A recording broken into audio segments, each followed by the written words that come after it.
Hello students, welcome to my channel Train Your Brain. Once again, I am ready to train your brain. So let's start. Our today's topic is for class 9th. आज जो हम topic discuss करने जा रहे हैं वो छोटे छोटे से 2-3 टॉपिक हैं। तो उसमें पहले तो है डेंसिटी, डेंसिटी के साथ relative density and Archimedes principal. तो सबसे पहले हम बात करेंगे डेंसिटी की। What is density? Density is defined as mass per unit volume. Density को स्मॉल d से डिनोट करते हैं, जैसा कि मैंने कहा अभी, मास पर यूनिट वॉल्यूम। वॉल्यूम आप सभी समझते हैं, मैथ्स में पढ़ चुके हैं कि वॉल्यूम क्या होता है कि लेंथ, ब्रेथ एंड हाइट, इन तीनों का मल्टीप्लिकेशन करके आपको क्या मिलता है? वॉल्यूम मिलता है किसी भी ऑब्जेक्ट का। तो किसी भी ऑब्जेक्ट के पर यूनिट वॉल्यूम में जितना मास होता है वो कहलाता है डेंसिटी। तो इसका फॉर्मूला क्या बनेगा? Density is equals to mass पर यूनिट वॉल्यूम। वॉल्यूम को कैपिटल V से डिनोट करते हैं। तो यहीं से इसकी यूनिट देख लेते हैं। SI यूनिट क्या हो इसकी? किलोग्राम पर मीटर क्यूब, क्योंकि वॉल्यूम की होती है यूनिट। कभी कभी इसको ग्राम पर सेंटीमीटर क्यूब में भी डिनोट किया जाता है, जब कभी भी छोटी चीज होती है ना, तो उसके लिए फिर ग्राम पर सेंटीमीटर क्यूब में इसको यूनिट ली जाती है। तो ये हो गया हमारा डेंसिटी। डेंसिटी क्या है आपका? मास पर यूनिट वॉल्यूम। इसको अच्छे से समझ लीजिए कि पर यूनिट वॉल्यूम में जितना भी मास है, जैसे कि सेंटीमीटर से ले लेते हैं हम कि अगर 1 सेंटीमीटर लंबा, 1 सेंटीमीटर चौड़ा और 1 सेंटीमीटर ऊंचा कोई ब्लॉक है, तो उसका किसी भी ऑब्जेक्ट का, किसी भी सब्सटेंस का, तो उसमें जितना मास है, उसका जितना भी मास आएगा, यानी द्रव्यमान आएगा उसका जितना, वो कहलाएगा डेंसिटी उस ऑब्जेक्ट की। जैसे कि वुड है, तो वुड का एक पीस हमने ले लिया 1 सेंटीमीटर क्यूब का वॉल्यूम का, तो उसका जितना मास होगा वो वुड की डेंसिटी होगी। तो उसमें जितना मास होगा वही हो जाएगी वुड की डेंसिटी। इस तरह से जो है डेंसिटी डिटरमाइन की जाती है। तो किलोग्राम पर मीटर क्यूब में डेंसिटी को लिखा जाता है। अब दूसरा टर्म मैंने बोला था आपको, रिलेटिव डेंसिटी। रिलेटिव डेंसिटी क्या होता है? Relative density is the ratio of density of an object with that of water, यानी कि वाटर की डेंसिटी से रेशियो निकालना किसी भी ऑब्जेक्ट के डेंसिटी का, वो कहलाता है रिलेटिव डेंसिटी। रिलेटिव डेंसिटी का कोई भी यूनिट नहीं होती, क्योंकि ये क्या है कि सेम क्वांटिटीज का रेशियो होता है, इसलिए। जैसे कि relative density is equals to क्या होता है?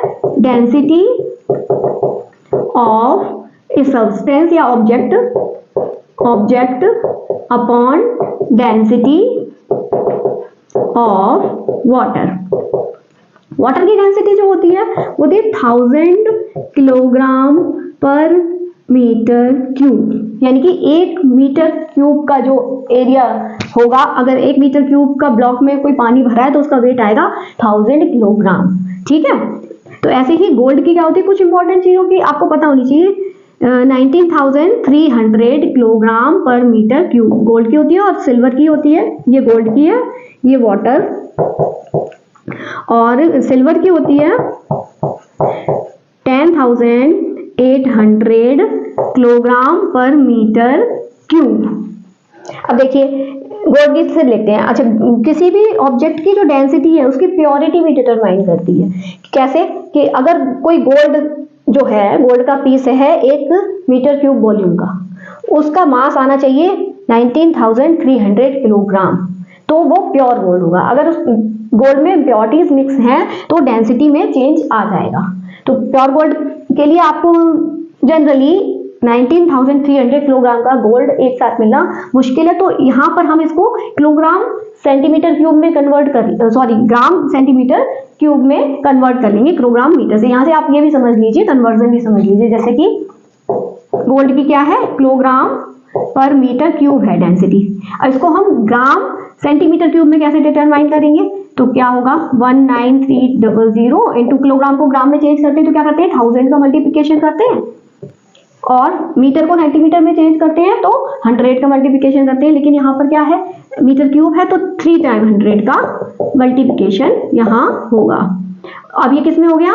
ग्राम पर सेंटीमीटर क्यूब में कन्वर्ट हो गया। इसको कैलकुलेट कर लीजिए, आपकी वैल्यू आ जाएगी। देखिए 1 2 3 3 0 से 3 0 कैंसिल, ये 2 0 से 2 0 कैंसिल, 10 बचा, तो क्या आ जाएगा आंसर 19.3 ग्राम पर सेंटीमीटर क्यूब। अगर गोल्ड का 1 सेंटीमीटर क्यूब का पीस होगा, 1 सेंटीमीटर क्यूब का पीस होगा, यानी कि 1 सेंटीमीटर लंबाई, 1 सेंटीमीटर चौड़ाई और 1 सेंटीमीटर ही ऊंचाई, ऐसा क्यूब होता है इस जैसा, तो उसका वेट कितना आना चाहिए 19.3 ग्राम, यानी लगभग 19 ग्राम, या राउंड फिगर में बोले तो 20 ग्राम के लगभग उसका वेट होना चाहिए। तो 19.3 से कम निकल रहा है अगर वेट, या बहुत ज्यादा निकल रहा है, तो उसमें इम्प्योरिटीज मिक्स हैं। इस तरह से आप डेंसिटी से प्योरिटी का भी पता कर सकते हैं। ठीक है, तो यहाँ पे आपको डेंसिटी और रिलेटिव डेंसिटी, ये दोनों टर्म अच्छे से समझ में आ गए होंगे।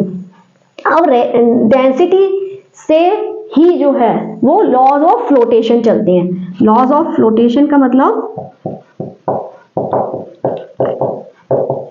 लॉज ऑफ फ्लोटेशन मींस कोई ऑब्जेक्ट वाटर में फ्लोट करेगा या सिंक करेगा। तो ये किससे डिटरमाइन किया जाता है, डेंसिटी से।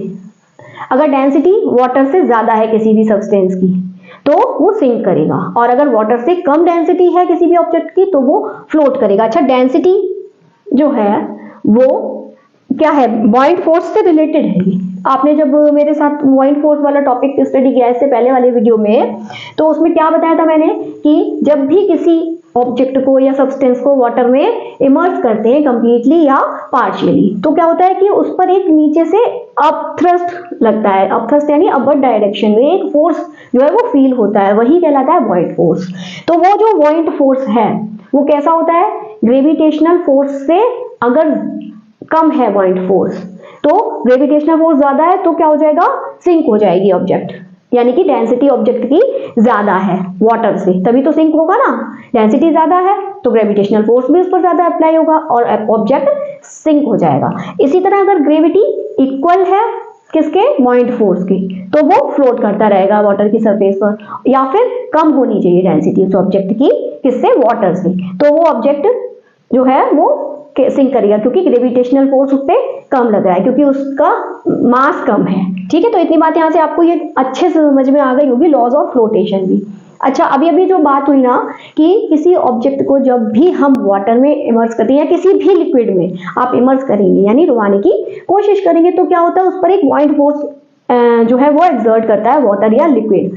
तो हर तरह का लिक्विड, एक कोई ऑब्जेक्ट उसमें इमर्स किया जा रहा है तो हर तरह का लिक्विड उस पर सेम पॉइंट फोर्स एक्सर्ट करेगा, या फिर हर तरह का ऑब्जेक्ट, कोई भी ऑब्जेक्ट हो सकता है वो, या सिल्वर, गोल्ड, आयरन, कुछ भी हो सकता है, तो अगर उसको वाटर में किसी भी या किसी भी लिक्विड में इमर्स किया जा रहा है तो क्या वो सेम पॉइंट फोर्स एक्सपीरियंस करेगा। तो इन सब चीजों के आंसर के लिए हमें क्या समझना है, आर्किमिडीज प्रिंसिपल। तो आइए देखते हैं आर्किमिडीज प्रिंसिपल में क्या बताया गया है। आर्किमिडीज नाम के एक साइंटिस्ट हुए हैं जिन्होंने एक प्रिंसिपल दिया है ऑब्जेक्ट्स के इमर्स होने पर, किसी भी लिक्विड या फ्लूइड में कह लीजिए, वो किस तरह से इमर्स होते हैं। तो उसका एक प्रिंसिपल दिया जिसको कि उनके ऑनर में क्या कहा गया, आर्किमिडीज प्रिंसिपल। तो पहले इसको थोड़ा सा समझेंगे हम, किसी प्रैक्टिकल के थ्रू समझते हैं पहले, फिर उसके बाद मैं बताऊंगी कि आर्किमिडीज प्रिंसिपल क्या है। ठीक है,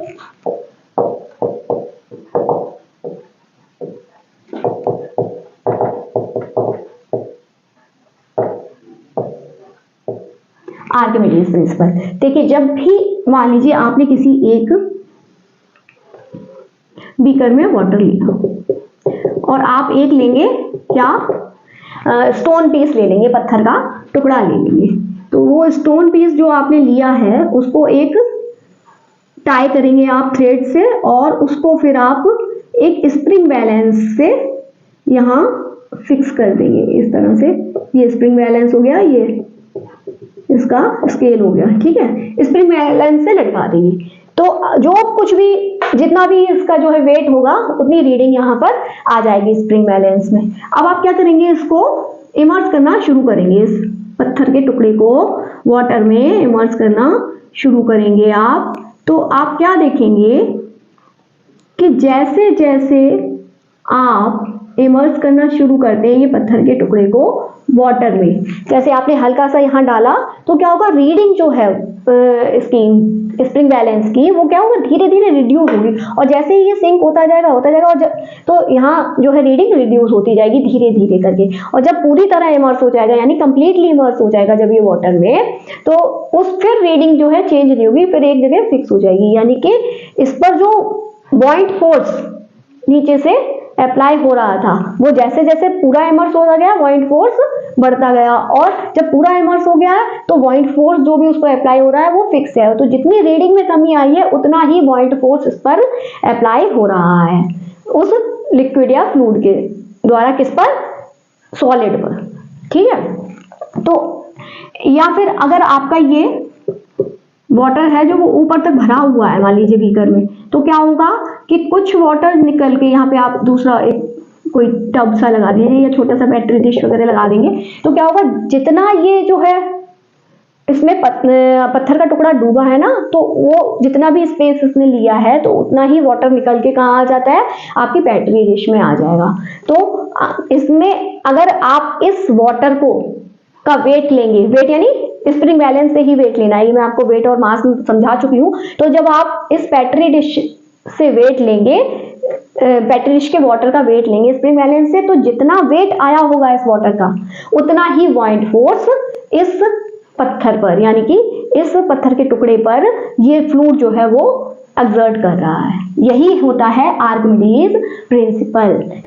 तो आर्किमिडीज प्रिंसिपल क्या होता है, when an object fully or partially immersed in a liquid, it experiences a upward force which is equal to the water displaced by it। यानी कि जितना भी वाटर इस सॉलिड की बॉडी ने डिस्प्लेस किया है उसके वेट के बराबर ही इसका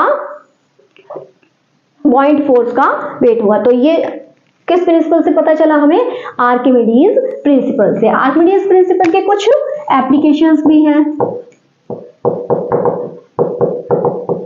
एप्लीकेशंस क्या हैं आर्किमिडीज प्रिंसिपल के, सबसे पहले तो शिप एंड सबमरीन। सबमरीन की जो शेप है उसको डिजाइन करने में आर्किमिडीज प्रिंसिपल काम करता है। दूसरा लैक्टोमीटर। लैक्टोमीटर भी जो है आर्किमिडीज प्रिंसिपल पर ही वर्क करता है। लैक्टोमीटर क्या होता है, लैक्टोमीटर एक एपरेटस होता है जिससे कि purity of a sample of milk का पता चलता है, मिल्क के सैंपल की प्योरिटी पता चलती है इससे। और थर्ड है हाइड्रोमीटर। हाइड्रोमीटर भी आर्किमिडीज प्रिंसिपल पर वर्क करता है। हाइड्रोमीटर किस लिए यूज होता है, डेंसिटी ऑफ लिक्विड्स का पता करने के लिए हाइड्रोमीटर यूज किया जाता है। तो ये कुछ एप्लीकेशंस हैं आर्किमिडीज प्रिंसिपल के। तो आज आपको इस वीडियो से 3 टॉपिक क्लियर हुए हैं। Number 1 density, number 2 relative density and number 3 Archimedes principal. तो आज का ये वीडियो आपको कैसा लगा मुझे कमेंट करके जरूर बताइए। अगर अच्छा लगा है तो लाइक कीजिए, अपने फ्रेंड्स के साथ शेयर कीजिए जिससे वो भी इसका बेनिफिट उठा सके। मिलूंगी आपसे नेक्स्ट वीडियो में। टिल देन कीप स्टडीइंग, क्योंकि पढ़ेगा इंडिया तभी तो बढ़ेगा इंडिया। नमस्ते।